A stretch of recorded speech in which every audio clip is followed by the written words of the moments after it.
Hey guys! Welcome back sa aking YouTube channel. For today's video, ito yung time na nagpa-retouch ko ng aking kilay.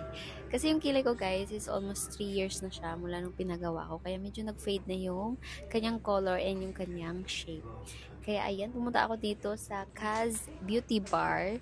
So, dito talaga ako nagpapagawa ng aking kilay guys ever since. Kasi sobrang satisfied talaga ako sa gawa ni Miss Kaz.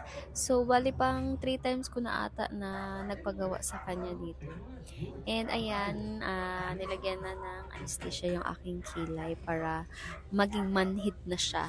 Yung parang hindi niya na talaga maramdaman ang sakit.